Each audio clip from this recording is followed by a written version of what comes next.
നമസ്കാരം. റാഫ്റ്റോ ക്രിക്കറ്റിലേക്ക് അവർക്കും സ്വന്തം. ബാറ്റ് കൊണ്ടും ബോൾ കൊണ്ടും ഒരുപോലെ മത്സരം തിരിക്കാൻ കെൽപ്പുള്ള ഒരു നായകൻ. മുംബൈ ഇന്ത്യൻസിന്റെ അനുഗ്രഹമാണത്. യെസ്, ഹാർദിക് പാണ്ഡ്യയുടെ സാന്നിധ്യം അംഗീകരിച്ച് പറ്റൂ. ഏതൊക്കെ തരത്തിലുള്ള ഹേറ്റേഴ്സ് ഉണ്ടെങ്കിലും അങ്ങ് മാറി നിന്നേക്കുക. ഒറ്റ സീസൺ കൊണ്ട് ഇല്ലാതാവുന്നതല്ല ആ ക്യാപ്റ്റൻസി മികവ്. ഇപ്പോൾ ഇന്നലെ തകർപ്പൻ വിജയം സ്വന്തമാക്കി മുംബൈ ഇന്ത്യൻസ് ഇതാ IPL ഒന്നാം സ്ഥാനത്തേക്ക് എത്തിയിരിക്കുന്നു. 11 കളികൾ, 7 വിജയം, 4 തോൽവികൾ, 14 പോയിന്റ്.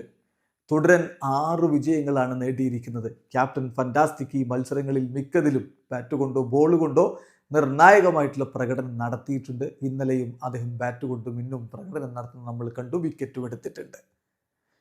ഹാർദിക് പാണ്ഡ്യയുടെ മികവ്, അതോടൊപ്പം ടീം എഫേർട്ട്, അതും നമ്മൾ പറയണം. ടീം എഫേർട്ടുണ്ട്. സൂര്യയും രോഹിത്തും ഒക്കെ ഇപ്പോൾ നല്ല ഫോമിലാണ് പോകുന്നത്. അതുപോലെ ബൂംറയും ബോൾട്ടും അടങ്ങുന്ന ബൗളിംഗ് നിര. നമ്മൾ അവരുടെ പ്ലെയർ ഓഫ് ദി മാച്ച് കിട്ടിയ താരങ്ങളുടെ ലിസ്റ്റ് ഒന്ന് നോക്കുക. Ashwini Kumar, Karan Sharma, Will Jacks, Rohit Sharma, Trent Boult, Will Jacks, Ryan Rickelton. എന്തു പറയുന്നു? വ്യത്യസ്ത താരങ്ങൾക്കാണ് ഇത് കിട്ടുന്നത്. ഒരു ടീം എഫേർട്ടാണ് നമ്മളിവിടെ കാണുന്നത് എന്നുള്ളത് വളരെ വളരെ വ്യക്തമാണ്. ഇനി ക്യാപ്റ്റൻ്റെ കാര്യത്തിലേക്ക് വരാം. കഴിഞ്ഞ സീസണിൽ എന്തൊക്കെയായിരുന്നു ബഹളം.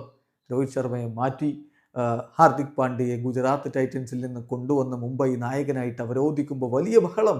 അത് ഇങ്ങനെ സോഷ്യൽ മീഡിയ ബഹളം മാത്രമല്ലെന്നേ. ആ മനുഷ്യൻ കളിക്കാൻ ഇറങ്ങുമ്പോഴൊക്കെ കൂവൽ, ബാറ്റ് ചെയ്യാൻ ഇറങ്ങുമ്പോൾ കൂവൽ, ഫീൽഡ് ചെയ്യുമ്പോൾ ബോൾ വരുമ്പോൾ കൂവൽ, പന്തെറിയാൻ ഇറങ്ങുമ്പോൾ കൂവൽ, അങ്ങനെ വലിയ രൂപത്തിൽ അവഹേളനങ്ങൾ സഹിച്ചിട്ടുണ്ട് അയാൾ. പക്ഷേ അതൊന്നും അയാളെ തളർത്തിയില്ല. അദ്ദേഹം മികച്ച പ്രകടനം നടത്തുന്നത് തുടരുന്നതാണ് ഇന്ത്യൻ ടീമിൻ്റെ ജേഴ്സിയിൽ നമ്മൾ കണ്ടത്. ആ വേൾഡ് കപ്പിലെ സുപ്രധാന പ്രകടനം, പിന്നെ ഇന്ത്യക്ക് വേണ്ടി നിരന്തരം മികച്ച പ്രകടനം നടത്തിയതോടുകൂടി ഹേറ്റേഴ്സൊക്കെ അദ്ദേഹത്തിന് വേണ്ടി കൈയടിക്കാനും തുടങ്ങി. ഇനിയും ആരെങ്കിലും ഹേറ്റേഴ്സായിട്ട് നിൽക്കുന്നുണ്ടെങ്കിൽ അവരുടെ പ്രശ്നം ക്രിക്കറ്റ് അല്ല എന്നുള്ളത് വളരെ വ്യക്തമാണ്. അവർക്കങ്ങ് മാറി നിൽക്കാം. അവർക്കുള്ളതല്ല ഈ ജെന്റിൽമെൻസ് ഗെയിം.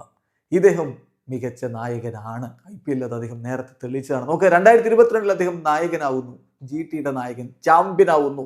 2023 അദ്ദേഹം നായകനാണ്, GTയുടെ നായകൻ, റണ്ണറപ്പ് ആവുന്നു. 2024 ഈ പറഞ്ഞ പ്രശ്നങ്ങളൊക്കെ ഉണ്ടാക്കി, അതുകൊണ്ട് ഒന്നും ആവാൻ പറ്റിയില്ല. പക്ഷേ കരുത്തോടെ തിരിച്ചു വന്നു. സോഫാർ ടേബിൾ ടോപ്പറായിട്ട് അദ്ദേഹത്തിന്റെ ടീം നിൽക്കുകയാണ്. 2025 ടേബിൾ ടോപ്പറായിട്ട് നിൽക്കുക. നോക്കുക, 2022 ചാമ്പ്യൻ ആവുന്ന ഘട്ടത്തിൽ ടേബിൾ ടോപ്പറായിട്ടാണ് അദ്ദേഹത്തിന്റെ ടീം ഫിനിഷ് ചെയ്തത്. 2023 റണ്ണറപ്പ് ആവുന്ന ഘട്ടത്തിൽ ലീഗ് ഘട്ടം കഴിയുമ്പോൾ ടേബിൾ ടോപ്പറായിട്ടാണ് അദ്ദേഹത്തിന്റെ ടീം ഫിനിഷ് ചെയ്തത്. ഇപ്പോൾ 2025 സോഫാർ അദ്ദേഹത്തിന്റെ ടീം ടേബിൾ ടോപ്പറാണ്. സോ മറ്റെല്ലാം മറക്കാം, ഈ നായകൻ അത് സംതിങ് സ്പെഷ്യലാണ്. വിജയങ്ങൾ കൊണ്ടുവരുന്നുണ്ട് എന്നുള്ളതാണ് യാഥാർത്ഥ്യം. പിന്നെ ഇന്നലത്തെ കളിക്ക് അദ്ദേഹം ഒരു വൈറ്റ് ടാപ്പ് അദ്ദേഹത്തിന്റെ നെറ്റിയുടെ ഭാഗത്ത് ഒട്ടിച്ചു വെച്ചിട്ടാണല്ലോ കളിക്കാൻ ഇറങ്ങിയത്. അതെന്താ സംഭവം എന്നറിയാമോ? 7 സ്റ്റിച്ചുകൾ. അദ്ദേഹത്തിനൊരു കട്ട് അവിടെ ഉണ്ടായിരുന്നു. 7 സ്റ്റിച്ചുകൾ ഇട്ടിട്ടാണ് അദ്ദേഹം ഇന്നലെ കളിക്കാൻ ഇറങ്ങിയത് എന്ന കാര്യം കൂടി നോക്കുക.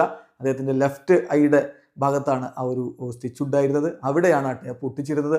എന്നിട്ടും അദ്ദേഹം കളിക്കാൻ തയ്യാറാവുകയും മികച്ച പ്രകടനം നടത്തുകയും ചെയ്യുന്നു. Yes, the leader of MI, captain fantastic Hardik Pandya. Video അവസാനിക്കുന്നു. ക്രിക്കറ്റ് ലോകത്തെ കൂടുതൽ വിശേഷങ്ങളുമായി എത്താം.